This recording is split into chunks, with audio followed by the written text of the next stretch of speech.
Dan saya ingin juga mungkin Anda ikut bisa urung rembuk, memberi masukan pada pemerintah atau siapapun yang mungkin berkepentingan atau untuk bisa muncul sebagai kesatria, pemilik pagar laut.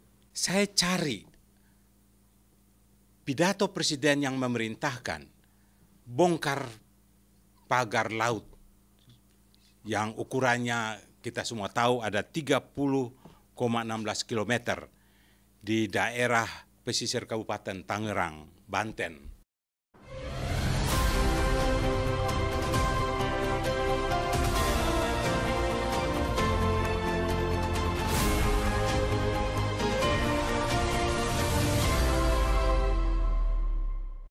Sobat Leader, di mana saja Anda berada, kembali kita berjumpa di Leader Channel TV dan juga kita coba sapa kawan-kawan atau Sobat Leader di Instagram maupun di TikTok. Kita akan menyoal sesuatu yang menarik, yang lagi viral hari ini. Soal pagar misterius di laut pantai utara Jakarta atau daerah Banten. Soal pagar misterius ini, sampai hari ini saya malah bertanya-tanya, saya coba cek kemana-mana, ke semua media sosial maupun ada apa sesungguhnya pagar misterius ini ya.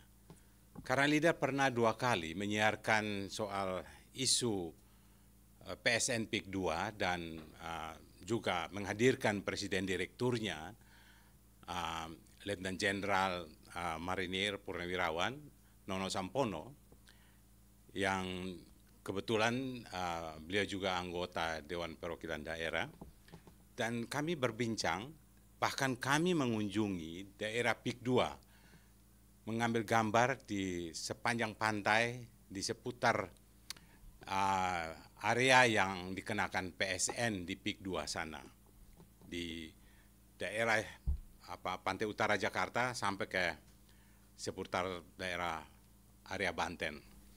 Hari-hari ini bahkan ramai media massa, baik cetak maupun elektronik, baik media mainstream maupun media sosial, baik yang terdaftar maupun yang muncul tiba-tiba, semua menyuarakan soal berangnya masyarakat, baik mak-mak maupun para masyarakat yang di pantai utara Jakarta sana, pihak nelayan dan pihak pemerintah pun, bahkan TNI pun, Angkatan Laut, ikut repot mengurusi ini.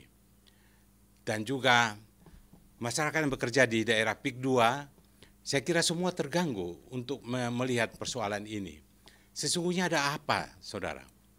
Kita wajib bertanya pada pemerintah dan siapa sesungguhnya di balik PIK 2, maksud saya di balik pagar laut ini. Karena kalau tidak dijawab segera, ini akan menimbulkan perdebatan di masyarakat yang tidak akan berakhir.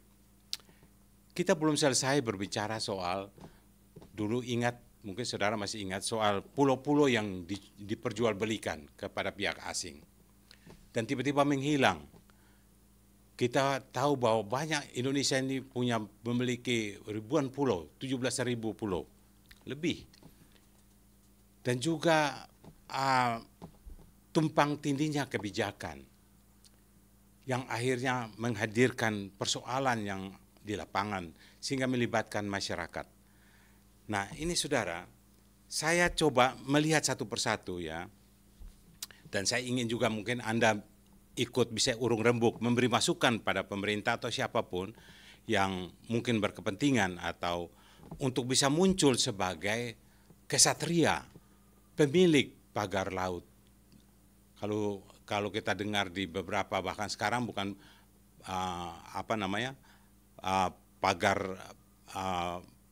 pagar makan tanaman, tapi ini pagar makan laut katanya. Itu ada media yang juga sampai mengungkap itu. Artinya saudara, ini sesuatu yang sudah mulai akan hari demi hari akan melahirkan sesuatu yang mungkin kita semua niatnya baik semua ini, tapi mungkin bisa jadi buruk. saya ingin coba melihat, saya coba mencari-cari pidato atau pernyataan biasa Pak Presiden Prabowo ini memerintahkan sesuatu itu langsung di media massa dan itu tegas. Bahkan korupsi aja kan beliau sampaikan sejak konsisten beliau, mulai dari kampanye sampai kepada pidato awal beliau berada dilantik menjadi presiden menggantikan Jokowi, hingga di tempat-tempat lain seperti di G20 beliau memanfaatkan bicara dengan masyarakat Indonesia di Mesir.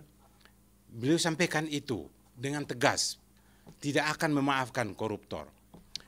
Dan juga beliau pidato juga, lanjut beliau pidato pada hari Natal Nasional di Jakarta sekitar tanggal 29 Desember baru lalu.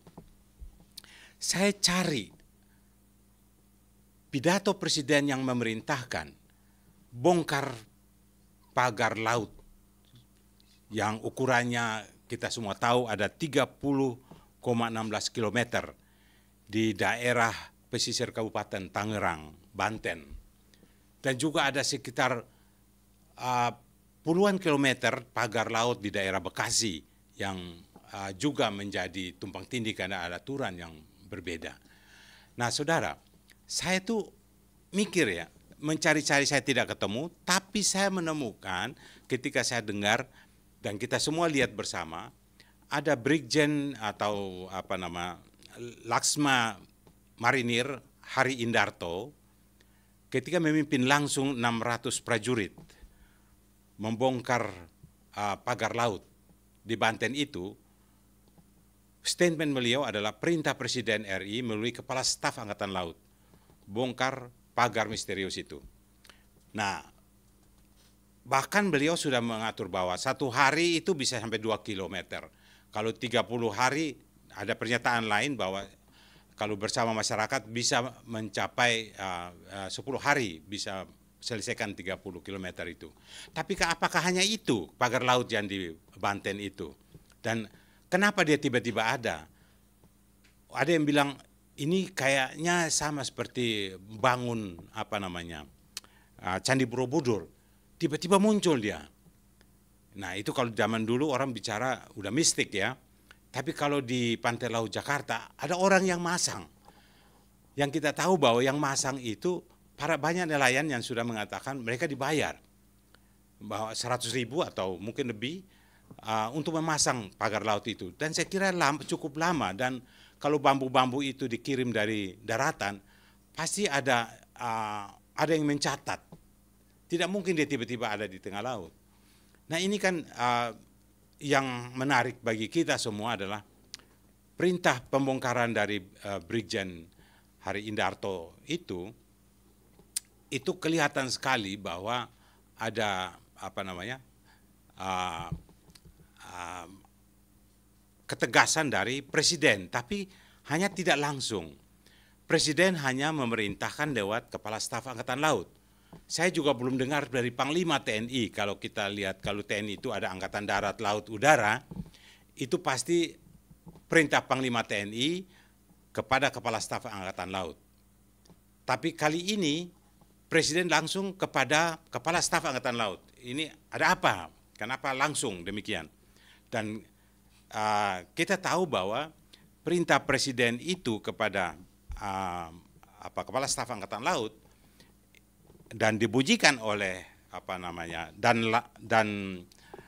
Lantamal 3 itu sudah menunjukkan bahwa beliau sampaikan dengan tegas, demi rakyat apapun mereka akan berbuat untuk membantu rakyat untuk bisa terutama para nelayan agar bisa melaut dengan leluasa di laut yang bebas ini.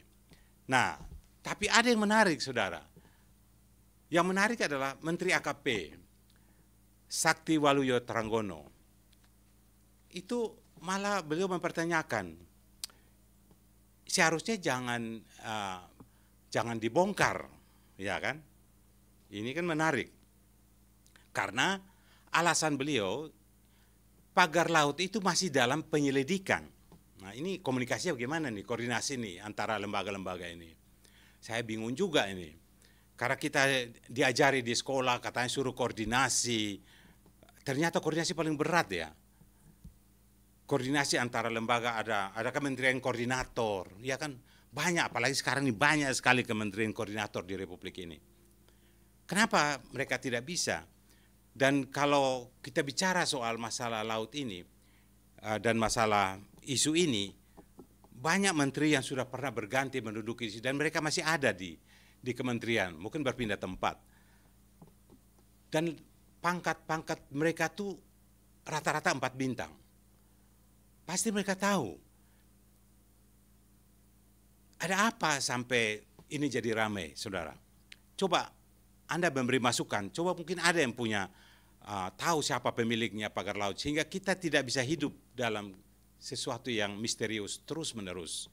Kita hidup dalam alam nyata. Kita lihat Elon Musk di Amerika Serikat itu udah ke bulan kemana-mana menciptakan persenjataan yang luar biasa, dari pihak korporasi swasta yang membackup pemerintahan Amerika Serikat, yang sekarang kita tahu bahwa besok ini Presiden Trump akan dilantik.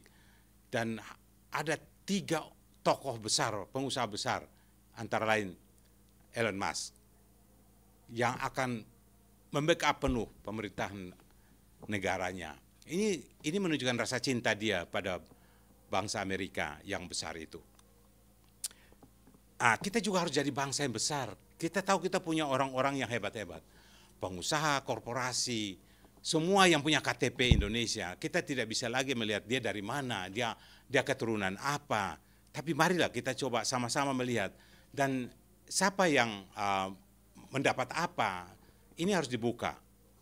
Kalau tidak dibuka, pasti ini menjadi semacam utang atau akan terbayang terus dan akan menjadi masalah yang luka yang akan pecah di kemudian hari. Nah ini saudara, Pak Wahyu itu dia punya alasan kenapa dibongkar pagar itu. Itu yang kita karena dia punya alasan, ya. Alasan beliau itu adalah kalau karena masih dalam penyelidikan, sehingga itu kalau ketahuan, ya kan, itu kan harus ada denda administratif. Ini menarik. Ini artinya menteri yang berpikir runut, terstruktur. Jadi tidak sesuatu yang besar, yang mercusuar, tiba-tiba bongkar gitu. Wah ini mengerikan. Ini supaya, ini hal yang hanya baru pagar laut nih, kita belum masuk ke hal yang lebih besar. Kalau ikut tuntutan masyarakat yang dibawa oleh kelompok-kelompok tertentu yang punya kepentingan, itu pasti mana mungkin presiden mendengar hanya satu kelompok. Dia akan mendengar semua keluhan dari masyarakat. Dan dia akan mengambil keputusan tepat dan menyelesaikan masalah. Nah, kalau Pak Wahyu bilang, kalau ketahuan itu harus dikenakan denda administratif. Nah, setelah itu pelaku yang ya sudah ketahuan yang memasang atau memagari laut itu tahu tujuannya apa. Nah, kalau memang itu tidak penting, sudah tentu harus dibongkar. Dan dia yang pelaku itu yang harus bongkar sendiri. Enak aja yang masangnya siapa, yang bongkarnya siapa. Yang dapat duit yang waktu masang itu dia yang orang-orang yang dapat duit yang magar. Lalu kok TNI yang harus bongkar. Ini ada masalah ini. Bahkan yang tadi saya dengar itu kita lihat di TikTok segala macam, di YouTube video-video itu bahwa dan Latamal 3 itu sampai bilang dia siapkan 600 pasukan untuk ini. Tapi itu tergantung lautnya juga. Kalau lautnya tenang, mungkin mereka perkirakan 10 hari untuk 30 km itu. Tapi kalau lautnya tiba-tiba musim pancaroba begini dan tiba-tiba harus berubah, mungkin lebih lama lagi. Tapi memang sesungguhnya bukan bongkarnya. Kita cari pelakunya siapa nih? Ayo, mari kita cari pelakunya siapa yang memasang ini dan siapa yang harus muncul sebagai kesatria baja hitam atau apapun namanya gitu ya. Kesatria baja hitam atau baja apa ya? Atau Superman gitu ya. mengaku saya yang pasang atas dasar A, B, C, D. Nah, keren kan? Supaya jelas, jangan melindungi. Ada yang saling melindungi begini, ini berbahaya kalau memang ada yang melindungi. Karena nggak mungkin itu pasang dengan tiba-tiba. Nah, ini ada kita juga tahu bahwa ada tiga orang atau tiga sosok yang disebut dalam pagar laut ini. Baru sementara ini masih ada disebut pertama, ini tidak sebut nama, ya ada yang sebut nama tapi saya tidak mau sebut nama. Pertama, dibilang selebritas terkenal yang suka muncul di TV mainstream maupun di media sosial. Nah, selebritas terkenal itu siapa? Ya kan, kalau memang itu benar. Muncullah. Kemudian ada yang bilang bos PIK 2. Apakah itu Akuan yang pemilik Agung Sedayu Group? Saya juga pikir kalau memang beliau, pasti beliau muncul. Dan saya dengar juga sudah memberikan semacam pernyataan bahwa itu bukan dari mereka. Tapi saya tahu bahwa memang di daerah situ sedang dibangun, namanya ada sekitar dari Banten sampai ke Bekasi itu, yang saya tahu dalam data saya yang ada sekitar 17 pulau reklamasi yang akan dibangun. Nah, yang baru dibangun saat ini baru 2 punya Agung Sedayu Group itu, kalau kita tahu ada 4 pulau yang diberikan hak untuk membangun pulau reklamasi. 2 sudah dibangun, sudah jadi. Nilai 1 pulau itu menurut informasi itu sekitar 28 triliun. Nah, kalau ada 17 pulau, ada informasi yang saya terima juga, mudah-mudahan itu benar, bahwa pulau-pulau dari daerah Bekasi sampai kepada karena daerah Pantura ya, berarti sampai di pinggiran Bekasi sana, itu ada lembaga lain yang punya, swasta dan pemerintah atau lembaga-lembaga BUMN. Misalnya Pelindo II, itu saya dengar punya sekitar 5 area yang akan direklamasi. Ancol itu katanya ada 4 jatah 4 pulau reklamasi, tapi belum dibangun nampaknya. Atau mungkin ada yang sudah bangun, kita belum tahu karena belum diviralkan oleh media.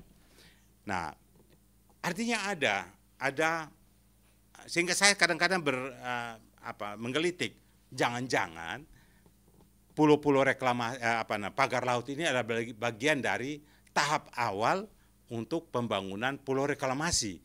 Kalau memang itu ada, ya buka saja. Kalau bahwa itu bagian untuk tahap awal menjaga supaya bisa saling pelan-pelan bekerjanya. Dan kalau itu ada, kasih tahu di publik. Dan memang harus transparan ya. Nah, itu soal rencana pulau-pulau reklamasi yang saya menduga adakah kemungkinan pagar-pagar laut itu bagian dari entry point awal memulai pulau reklamasi. Tapi tidak jelas, baru begini aja tidak ada yang mengaku, ini kan yang sulit. Kemudian pihak ketiga yang disebut dalam pagar laut itu adalah Jaringan Rakyat Pantura. Ini swadaya masyarakat katanya. Jadi artinya rakyat Pantura yang mungkin bersama ada saling mendukung. Saya tahu mungkin mereka bangun sepanjang itu pasti ada dukungan-dukungan. Tapi ini untuk kepentingan masyarakat Pantura yang ingin membangun. Ini yang informasi yang saya lihat di media, yang saya baca. Tapi bisa saja Anda klarifikasi, bisa ini salah. Dan kita hanya menduga, karena apa harus menduga-duga? Karena sudah ramai di publik, menjadi viral hampir tiap hari, seolah-olah kita tidak ada isu lain lagi yang penting. Hanya masalah pagar laut ini. Pagar makan tanaman, ini pagar makan laut katanya. Ini lama-lama jadi plesetan yang tidak enak didengar, saya kira ya. Nah, saudara, ini menarik sekali kalau memang Anda dan saya merasa memiliki ini republik ini, coba memberikan data yang benar. Dan tidak boleh karena didorong atau dibiayai untuk bicara atau menyampaikan informasi yang tidak benar. Karena kalau informasi tidak benar, ada undang-undang lain yang akan menjerat kita. Ini yang ingin saya sampaikan kepada sobat leader di mana saja berada, agar terutama yang punya berkomentar soal PIK 2 ini, karena di atas sana saya yakin Presiden Prabowo dan para pembantu-pembantunya sedang berpikir bagaimana menjelaskan kepada publik yang baru kita tahu hanya bongkar. Tapi kalau kita selalu dengar hanya itu dan bongkar, saya kira preman pun bisa lakukan pembongkaran, tidak usah pakai angkatan laut. Pakai preman ribuan atau masyarakat bersama masyarakat, saya kira mereka jalan sekali aja, tidak perlu rame-rame itu. Dan kasihan angkatan laut juga menjadi bulan-bulanan juga kalau informasinya berbeda antara lembaga-lembaga ini dengan, karena mereka terdepan. Saya dalam kesempatan ini saya ingin sampaikan bahwa mari kita kepala dingin, mari kita cari jalan keluar untuk, terutama kalau memang itu dibutuhkan pagar laut itu atau itu misterius, mesti ada yang muncul. Dan mereka harus duduk bersama, pemerintah dan pelaku-pelaku pagar laut ini, mungkin dengan menyampaikan konsep besar negara soal pantai utara Jakarta ini, pengembangan kota baru di pantai utara Jakarta sampai ke Banten maupun Pantura, karena saya tahu persis, menurut informasi yang saya baca dengan aturan-aturan pengembangan pantai utara itu termasuk pantai utara Jakarta, itu sudah dikembangkan sejak Presiden Soeharto. Sehingga presiden-presiden berikutnya mereka tinggal melanjutkan. Nah, sekarang kita lihat bahwa saudara, sobat leader, bahwa pembangunan yang menyangkut infrastruktur yang membutuhkan dana besar, Presiden Prabowo kemarin dalam pidato di mana saya lupa, bahwa di Kadin, bahwa pembangunan infrastruktur tidak dihentikan, terus dilanjutkan, tapi diserahkan kepada swasta. Nah, pihak swasta yang akan membangun proyek-proyek infrastruktur yang memiliki akan menelan biaya bukan saja ratusan miliar, mungkin triliun, bukan puluhan triliun, bahkan mungkin ratusan triliun. Nah, ini swasta diminta ikut bersama-sama.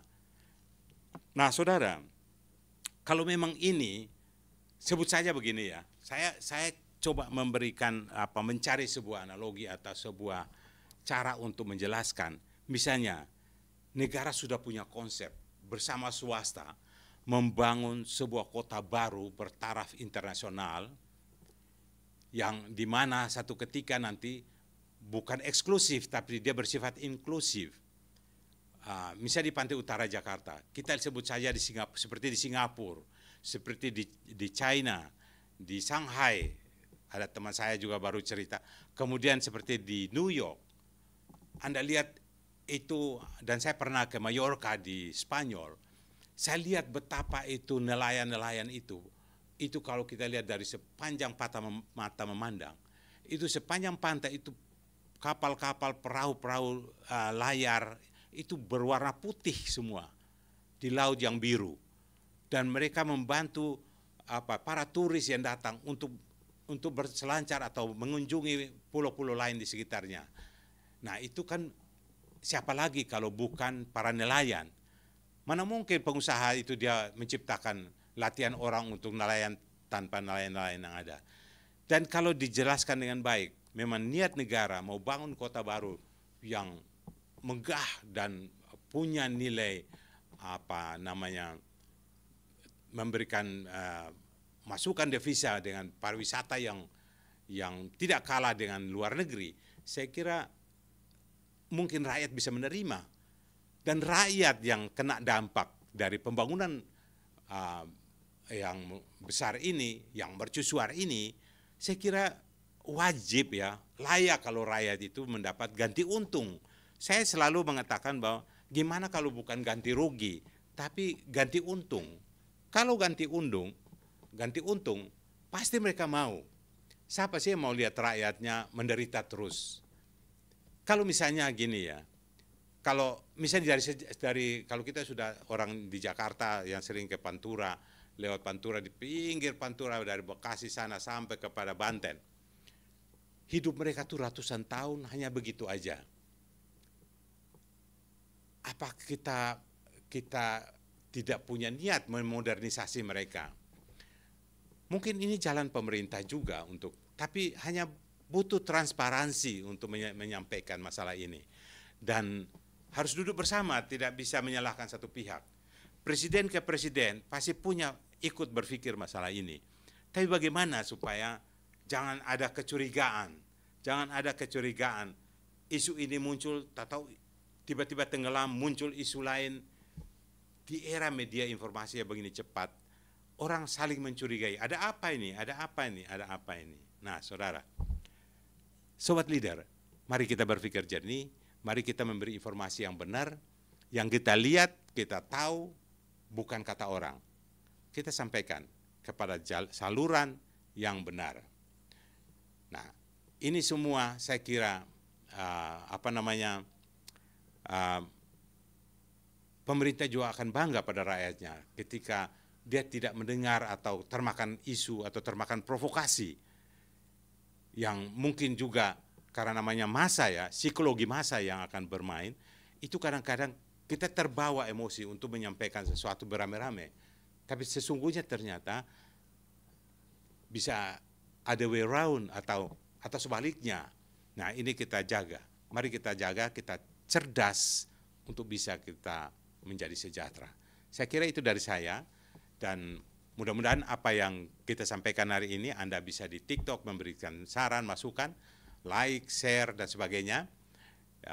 Mungkin di Instagram, silakan. Saya Freddy Ndolu, host dari Leader Channel ini, mengucapkan terima kasih atas partisipasi Anda, dan terima kasih.